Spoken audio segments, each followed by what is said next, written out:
Dragon இந்த படம் வந்து ஹைலி எக்ஸ்பெக்டடோட வந்தீங்கன்னா இந்த படம் வந்து கண்டிப்பா வந்து உங்களை பயங்கரமா சாட்டிஸ்ஃபைட் பண்ணும். ஆக்சுவலா வந்து டேரக்டர் வந்து ஓமை கடவுளேன்ற ஒரு படம் எடுத்திருப்பாரு. அது எந்த அளவுக்கு நீங்க எதிர்பார்த்தீங்களோ அதை விட சூப்பரா எடுத்திருக்காரு. இந்த டேரக்டர் இந்த மாதிரி எடுத்திருப்பாரு. ஸோ இந்த படம் இப்படிதான் இருக்கும்னு நினைச்சுன்னா இதை விட பயங்கரமா எடுத்து எனக்கு இப்படியும் படம் எடுக்க தெரியும்னு சொல்லிட்டு காட்டியிருக்காரு. அதாவது யங்ஸ்டர்ஸுக்கு வந்து என்ன பிடிக்கும், அதாவது கிரிஞ்சி இல்லாம சும்மா வந்து லாக் இல்லாம ஸ்கிரீன் பிளேல கான்சன்ட்ரேஷன் பண்ணி இப்ப இருக்கிற ஜென்ரேஷன் என்ன பிடிக்குமோ அதை எடுத்திருக்காரு. சூப்பரா எடுத்திருக்காரு. கண்டிப்பா வந்து ஃபேமிலி எல்லாமே வந்து பார்க்கலாம். நான் வந்து ஒரு வெறித்தனமான வெயிட் பண்ணிட்டு இருக்கேன். எஸ்டிஆர் வந்து ஒரு டைரக்ஷன்ல பண்ண போறான்னு பார்த்து கேள்விப்பட்டேன். பட் ஆனா சீக்கிரம் ரிலீஸ் ஆனா நல்லா இருக்கும். ஸோ அந்த அளவுக்கு எக்ஸ்பெக்டேஷன் கொடுத்துறாரு டேரக்டர். சூப்பர். அதே மாதிரி படத்துல வச்ச எல்லா காஸ்டும் சூப்பருங்க. சும்மா தேவையில்லாம இவர் சும்மா போட்டது வேஸ்ட், எதுக்கு அவர் போட்டிங் கேரக்டர் அப்படிலாம் எல்லாருக்கும் ஒரு இம்பார்ட்டன்ஸ் கொடுத்து ஒரு பக்காவா கொடுத்துருக்காங்க. Dragon 100% hit. இல்ல ஆக்சுவலாவே படம் முடிச்சுட்டு இப்படி வெளியில வரும்போது எங்கன்னா போய் கரஸ்பாண்டன்ஸ்ல எதனா கோர்ஸ் பண்ணலாமா, காலேஜ்ல சேரலாமா, இல்ல பிஜி பண்ணலாமான்ற ஐடியால தான் வர மாதிரி இருக்கு. ஏன்னா ஒரு காலேஜ் படிச்ச எல்லாருக்குமே திருப்பி காலேஜ் டேஸ்க்கு போகணுன்ற ஒரு ஆசை இருக்கும். ஆனா அந்த ஆசை நிறைவேறுமானா நிறைவேறாது. ஏன்னா நம்ம லைஃப் எப்படி, ஸ்கூல் முடிச்சுட்டு காலேஜ் முடிச்சுட்டு வேலையை முடிச்சுட்டு கல்யாணமா, அதுக்கப்புறமா போய் சுடுகாட்டுல பத்துக்கணும். இதுதான் வாழ்க்கை.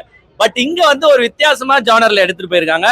ஸ்கூல் முடிச்சுட்டு காலேஜ் முடிச்சுட்டு வேலை முடிச்சுட்டு திருப்பி காலேஜ்.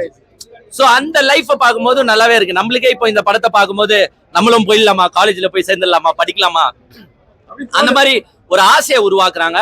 அதே மாதிரி இப்ப இருக்கிற யங்ஸ்டர்ஸ் மத்தியில வந்து ஒரு இந்த லவ்ல வரும்போது பல ஆண்கள் வந்து ஃபீல் பண்ற ஒரு சப்ஜெக்ட் இருக்கு. அது என்னன்னா, இந்த காலத்து பொண்ணுக்கு நல்ல பசங்களையே பிடிக்க மாட்டுதுப்பா, கஞ்சா அடிக்கிறவனை தான் பிடிக்குது, ரக்கடு பாய்ஸ தான் பிடிக்குது அப்படின்ற ஒரு கண்டென்ட் இருக்கு. அதை படத்துல எடுத்துட்டு வந்திருக்காங்க. படத்துல வந்து நம்ம பிரதீப் வந்து 12th நல்ல மார்க் எடுத்தவர், தயிர் சாதம். ஆனா லவ்வர் வந்து விட்டுட்டு போயிடுது. ஏன்னா ரக்கட் பாய்ஸ தான் பிடிக்குது, நல்ல பசங்களை பிடிக்க மாட்டுது. ஆனா பிரதீப் ரங்கநாதன் அதை எப்படி ஓவர் கம் பண்ணி ஒரு லைஃப்ல பெரிய ஆள் ஆகி பேக் டு காலேஜ் போய் திருப்பி வராரு அப்படின்றத சூப்பரா போர்ட்ரே பண்ணி எடுத்திருக்காங்க. ஸோ இந்த காலத்து யங்ஸ்டர்ஸ் யாரும் ஃபீல் பண்ணாதீங்க. பொண்ணுங்க வந்து ரக்கட் பாய்ஸ ரசிப்பாங்க, ஆனா கல்யாணம் பண்ணிப்பாங்களான்னா பண்ணிக்க மாட்டாங்க. நல்ல பையனை தான் கல்யாணம் பண்ணிப்பாங்க. ஸோ வெயிட் பண்ணி நல்ல பொண்ணை தேடி கல்யாணம் பண்ணுங்கன்றத இந்த கதை சூப்பரா சொல்லியிருக்காங்க. அருமையா எடுத்திருக்காங்க. ஆக்சுவலா சமீப காலத்து கான்ட்ரவர்ஷியல் எலிமெண்ட் யாருன்னு பாத்தீங்கன்னா மிஷ்கின் சார்.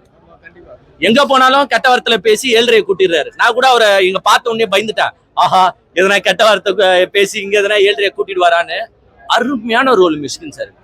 அதை அப்படியே நெயில் பண்ணி சூப்பரா பண்ணிருக்காரு மிஷ்கின் சார். ஆக்சுவலா பிரதீப் ரங்கநாதன் கேரக்டரோட மிஷ்கின் சார் கேரக்டரை வந்து எல்லாருமே பாராட்டலாம். ஏன்னா ஒரு இந்த மாதிரி ப்ரொஃபசர்ஸ் வந்து ஸ்டூடெண்ட்டுக்கு இருக்கிறது அந்த ஸ்டூடெண்ட்டுக்கு ஒரு பூஸ்டா இருக்கும், அவன் வாழ்க்கையை சாதிக்கிறதுக்கு ஒரு பூஸ்டா இருக்கும். ரியலி மிஷ்கின் சார் கேரக்டர் வந்து நான் ரொம்பவே வந்து அப்ரிஷியேட் பண்றேன். டிரெக்டருக்கு வந்து ஒரு ஹேட்ஸ் ஆஃப் போட்டுக்கிறேன். அதே மாதிரி ஒரு கலர்ஃபுல்லா இருக்குங்க படம். உங்களுக்கு எங்கேயும் போர் பண்ணாம 3 ஹீரோயின்ஸ் இருக்காங்க, வல்கரிட்டி கிடையாது, ரொம்ப கிளாமர் கிடையாது, அழகா எடுத்துட்டு போய் சூப்பரா உங்களை என்டர்டெயின் பண்ணி விட்டுருக்காங்க. இந்த வருஷத்துக்கு ஒரு அழகான என்டர்டெயின்மெண்ட் மூவினா கண்டிப்பா நீங்க டிராகனை வந்து பார்க்கலாம். அருமையா என்டர்டெயின்மெண்ட் பண்ணி அனுப்புறாங்க. நல்லா இருக்கு, நல்லா எல்லாமே நல்லா இருக்குங்க. உங்களுக்கு different sectors of people attract பண்றாங்க. இப்ப விஜய் சித்துலா உள்ள இருக்காரு, ஸோ அவர் ஆடியன்ஸ் உள்ள வருவாங்க. எல்லாருமே ஒரு கேரக்டர்ஸை போர்ட்ரே பண்ணி உள்ள போடுறதுனால உங்களை அழகா இது பண்ணிருக்காங்க. அதே மாதிரி ஹீரோயின் என்ன அழகா வேணாலும் இருக்கட்டும், மொக்கையா காட்டணும்னு நினைச்சா மொக்கையா காட்டிடுவாங்க. இதுல வந்து இருக்கிற ஆக்ட்ரஸ ஸ்கிரீன் பிரசன்ஸ்ல வந்து சூப்பரா தூக்கி கொடுத்துருக்கறனால அந்த ஹீரோயின்ஸை பார்க்கும்போது நம்மளுக்கு ஒரு அஃபெக்ஷன் ஏற்படுது, அட்ராக்ட் ஆகும்.